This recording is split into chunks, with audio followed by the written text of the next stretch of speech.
Hello bachcho, let's see question. The figure shows the square loop L of side 5 centimeter, which is connected to the network of resistance. The whole setup is moving towards the right with a constant speed 1 centimeter per second.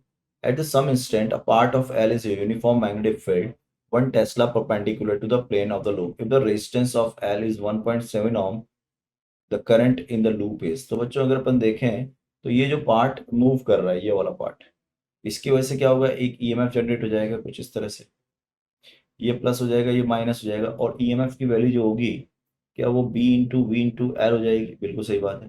तो B कितना है इस पे, that will be equal to 1 tesla, V is your 1 centimetre per second, into length कितना है इसका, length है इसका 5 सेंटीमीटर, तो 5 इंटू 10 का पावर माइनस 2।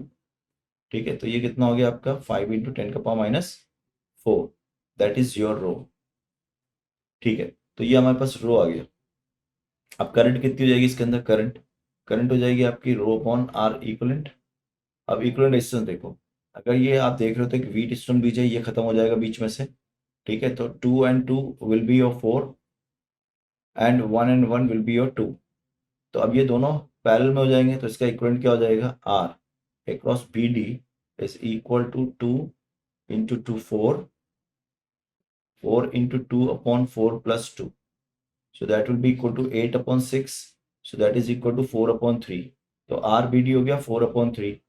ठीक है, और अगर अपन देखेंगे एल आर इसके क्रॉस कितना है, तो टोटल आर इक्वलेंट कितना हो जाएगा 4/3 plus 1.7, so that will be equal to 1.3 plus 1.7 is near by equal to 3।